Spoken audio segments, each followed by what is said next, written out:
masih di sekolah saya berusaha. Begini Pak, hari ini saya minta waktunya sebentar kepada Pak Jam'an untuk menanyakan mengenai pengambilan keputusan pada kasus-kasus dilema etika. Ya, terima kasih. Nanti saya jawab sesuai dengan pengalaman di sekolah ini yang saya alami.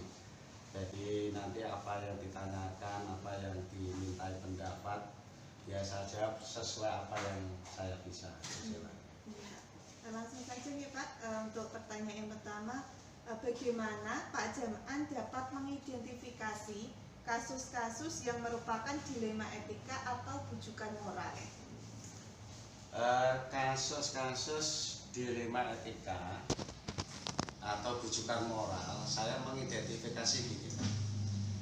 Kalau kasus itu yang terjadi di sekolah itu benar, dalam arti benar sesuai dengan aturan, benar sesuai dengan moral, benar sesuai dengan uji yang telah dilaksanakan dengan adanya uji itu hukum yang tidak melanggar hukum, kemudian disepakati bersama, ini adalah termasuk dilema etika. Identifikasi saya seperti itu. Tapi kalau bujukan moral, hal ini ya mungkin masalah itu di sekolah itu benar, tapi ternyata dilakukan itu salah, tidak benar menurut hukum, tidak. Dan nanti apabila saya laksanakan di sekolah ini, saya juga mendapatkan saksi, baik itu saksi hukum, saksi moral, maupun saksi profesi saya. Jadi yang diidentifikasi tentang bujukan moral itu mengarah ke hal-hal yang negatif. Ya, di sekolah ini tidak pernah saya laksanakan hal semacam itu.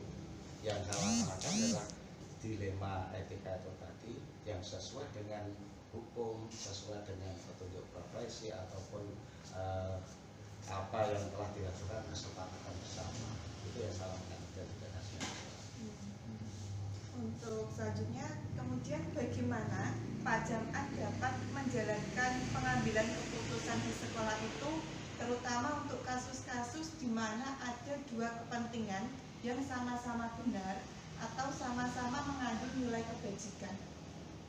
Hal ini berarti merujuk pada dilema etika ya Pak. Kalau saya mengambil keputusan di mana dilema etika di sekolah yang sama-sama benar, sama-sama ada kebajikan, itu saya mengutamakan mana yang mementingkan kepentingan siswa. Jadi siswa kalau sekali saya utamakan nomor satu. Jadi untuk kepentingan pribadi saya kalahkan yang saya hormat kepentingan sekolah, merujuk pada siswa. Sehingga keputusan yang saya ambil itu sangat risiko terkecil adanya hal yang tidak benar. Jadi keputusan yang saya ambil mengenai hal yang sama-sama benarnya itu mana keputusan itu yang merujuk pada kepentingan sekolah, utamanya adalah pada siswa. Saya mengalahkan yang urusan pribadi saya walaupun sama-sama benar. Kemudian langkah-langkah atau prosedur seperti apa yang biasanya Pak Jam'an lakukan selama ini, Pak? Saya dalam melangkah mengambil keputusan itu gini, kalau keputusannya itu yang saya ambil dalam menentukan sikap itu sangat sederhana, tidak rumit, dan sifatnya adalah hanya tidak meluas, itu bisa saya putuskan sendiri dengan yang bersangkutan, misalnya dengan siswa atau dengan guru. Tetapi yang masalah terhadap sekolahan yang melibatkan guru, melibatkan siswa, ini saya mengambil keputusan tidak saya sendiri Pak.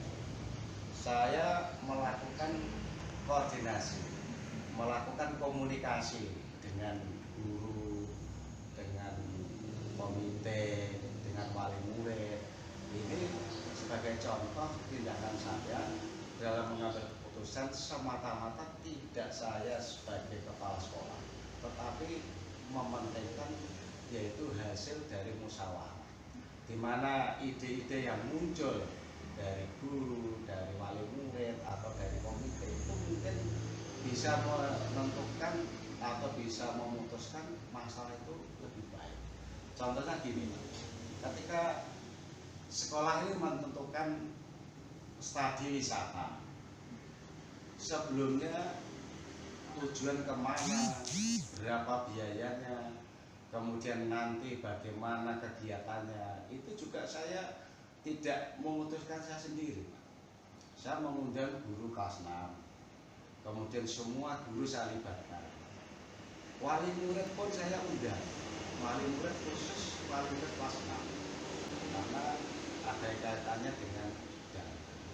Wakil dari sekolah komite, wakil dari masyarakat juga saya undang.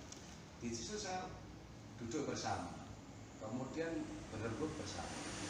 Akhirnya keputusan yang telah disepakati itu menjadi pedoman saya untuk melaksanakan kegiatan ini. Jadi keputusan yang saya ambil berdasarkan langkah-langkah yang saya terapkan itu tadi adalah kita mengambil keputusan yang terbaik dan sumbangsih saran kritik dari orang tua, dari guru, dari komite, masukan saya ambil keputusan yang terbaik. Itu Mbak Jana. Kemudian hal-hal apa saja yang selama ini Pak Jam'an anggap efektif dalam pengambilan keputusan pada kasus dilema etika?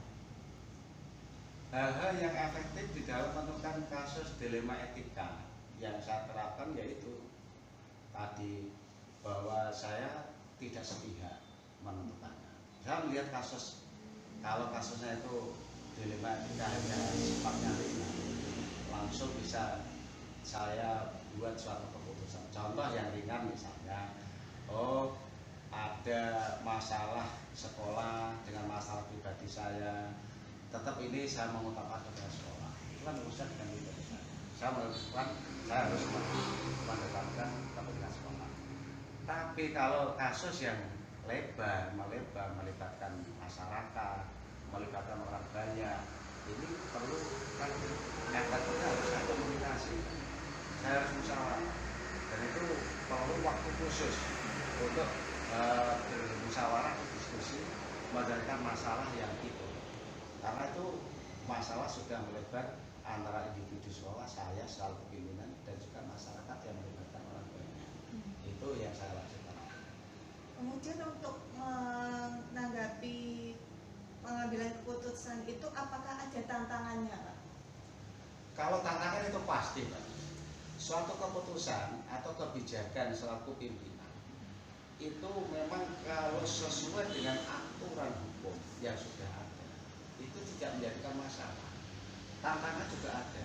Orang yang pas sesuai dengan hukum atau aturan itu, dia senang hati. Tetapi apabila aturan itu tidak berkenaan dengan si hati orang itu, mengenai hatinya, pada tantangannya, dia juga tidak senang terhadap keputusan itu.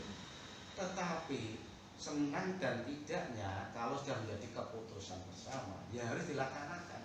Tantangannya saya harus menyadarkan kepada teman guru atau siswa atau mungkin warga sekolah yang kurang serujuk dengan keputusan yang telah ditetapkan itu, saya menyadarkan bahwa ini adalah hasil keputusan bersama yang harus kita laksanakan demi kebaikan di sekolah ini. Itu yang saya utamakan. Kemudian apakah Pak Jam'an itu memiliki sebuah jadwal tertentu untuk menyelesaikan suatu kasus dilema, atau Pak Jam'an itu dapat menyelesaikannya di tempat itu juga, Pak? Kalau itu tadi gini, kalau kasusnya kasus yang periodik masalah siswa, ini saya membuat jadwal tertentu di awal tahun pelajaran. Saya biasanya mengkomunikasikan pada seluruh wali murid. Saya komunikasikan aturan-aturan sekolahan, kemudian kebutuhan sekolahan, kemudian di laporan awal pembelajaran, menceritakan segala sesuatunya yang ada di sini.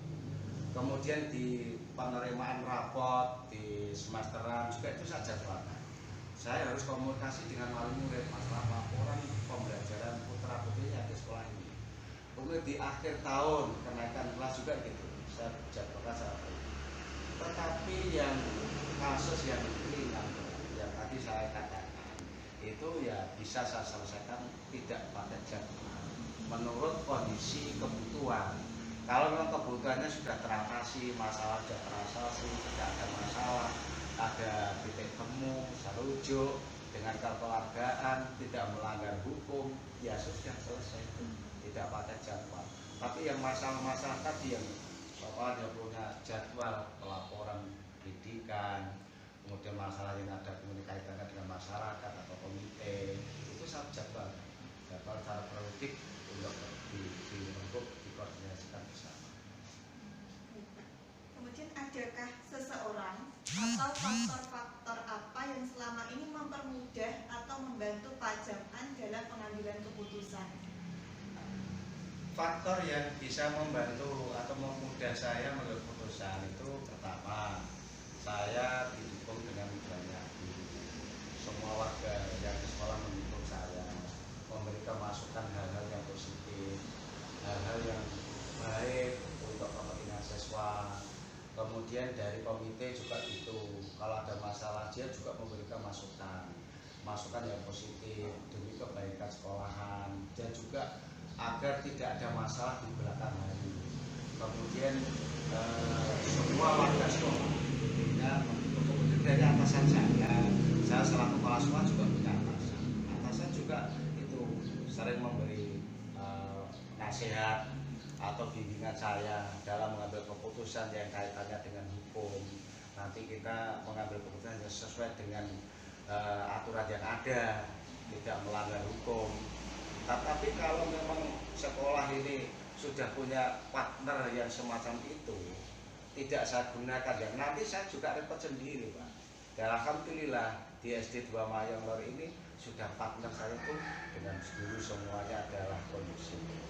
Guru memberi dukungan, kemudian masyarakat wali murid, komite sekolah, dan juga pimpinan saya selaku atasan saya juga sering memberikan masukan bagaimana saya mengambil keputusan agar keputusan menjadi keputusan yang baik, bisa bermanfaat, dan tujuan akhirnya adalah untuk kebahagiaan murid. Study well-being tadinya itu.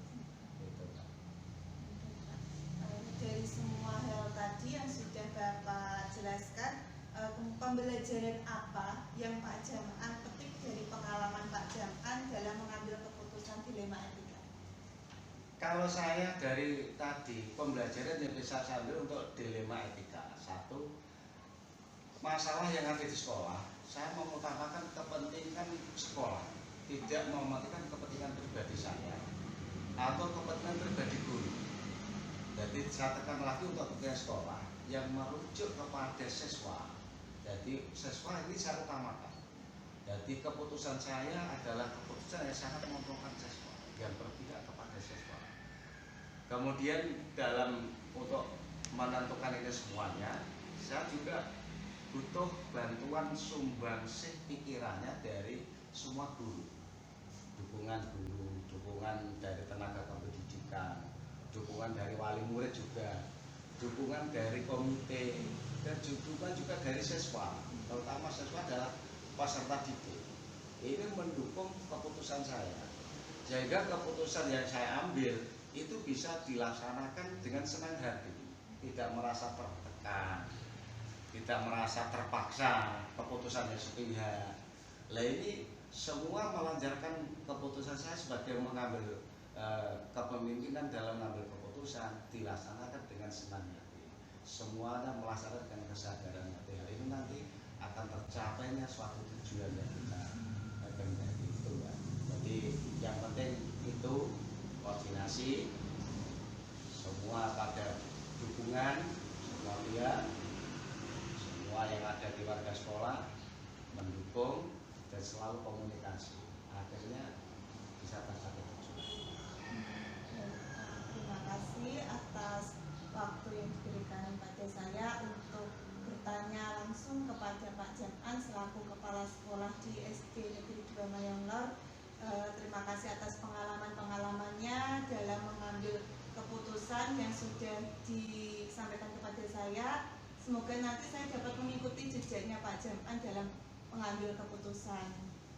Saya juga terima kasih Bu Sela. Kemungkinan ada jawaban saya yang mungkin kurang pas, nanti bisa disempurnakan.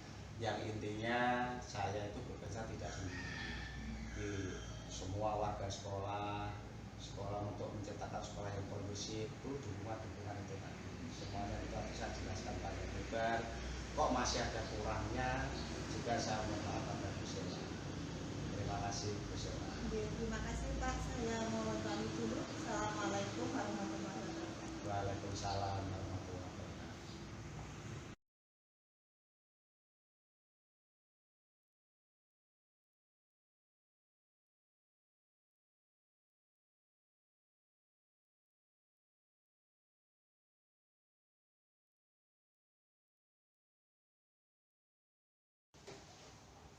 Assalamualaikum Pak Rais. Waalaikumsalam Bu Sela. Iya, selamat siang. Bagaimana kabarnya Pak Rais? Alhamdulillah baik, sehat. Alhamdulillah. Begini Pak, saya mau minta waktunya sebentar untuk berbicara mengenai pengambilan keputusan pada kasus-kasus dilema etika. Oke. Ini untuk pertanyaan yang pertama yaitu bagaimana Pak Rais dapat mengidentifikasi kasus-kasus yang merupakan dilema etika atau rujukan moral? Ya. Yang pertama saya klasifikasikan ke kelas rendah, kelas 1, 2, dan 3, dan kelas tinggi kelas 4, 5, 6. Kelas 1, 2, dan 3 problematikanya seputar penerimaan murid baru, siswa yang belum bisa membaca, terpaksa tidak bisa dinaikkan, akan tetapi orang tuanya ingin maksa untuk anaknya dinaikkan. Untuk kelas tinggi mungkin kelas 5 persiapan ANBK dengan segala tantangannya. Kelas 6 mau US, kelas 6 mau piknik, kelas 6 mau perpisahan. Dan itu saya klasifikasikan kelas rendah dan kelas tinggi. Dan untuk masalah yang sudah sesuai prosedur akan tetapi ada beberapa pilihan itu kita jadikan sebagai dilema. Akan tetapi mungkin ada hal yang kurang pas, tidak sesuai prosedur, dan itu terasa di hati, dan itu menjadi apa tadi? Bujukan moral. Demikian. Kemudian bagaimana Pak Rais dapat menjalankan pengambilan keputusan di sekolah, terutama untuk kasus-kasus yang memiliki dua kepentingan yang sama-sama besar dan sama-sama memiliki nilai kebajikan? Memang agak sulit untuk menentukan satu pilihan, akan tetapi satu berdasar kebajikan harus baik, dua harus sesuai panduan, sesuai jurnis, dan tiga harus berpihak pada murid. Itu menjadi tujuan utama kita. Keputusan yang kita ambil harus berpihak pada murid. Kemudian langkah-langkah atau prosedur apa yang seperti apa yang biasanya Pak Rais lakukan untuk pengambilan keputusan ini? Jika ada sesuatu hal yang harus diputuskan, pertama saya sampaikan ke rekan-rekan dulu. Saya lempar isunya, saya sampaikan ke rekan-rekan dulu, tidak langsung saya putuskan. Biar mereka berpikir, menganalisa, biar menangan dulu, baru di lain waktu akan saya adakan rapat, saya minta sumbang saran mereka, kemudian kita bermusyawarah dan mencapai mufakat, dan itu menjadi keputusan kita bersama. Kemudian hal apa saja yang selama ini Pak Rais anggap efektif dalam pengambilan keputusan pada kasus dilema etika? Satu, jangan langsung mengambil keputusan. Dua, peran rekan-rekan guru, terutama guru-guru senior, kita libatkan, kita berdayakan, kita minta sumbang saran masukan, kemudian memilih waktu yang tepat untuk bermusyawarah, untuk rapat, dan kemudian mengambil keputusan yang terbaik untuk bersama. dalam pengambilan keputusan itu apakah ada tantangannya, Pak? Ya, tantangannya waktu. Pak Rois, ini harus diputuskan minggu depan. Pak Rois, ini harus ada keputusan besok pagi. Pak Rois, ini harus ada keputusan nanti malam harus diunggah paling lambat jam 23:59. Berpacu dengan waktu. Satu waktu kita harus cepat mengambil keputusan yang terbaik, yang sesuai ketentuan, sesuai jurni, sesuai panduan, dan sesuai hati nurani dan sesuai nilai kebajikan. Tapi juga kita pilih yang terbaik.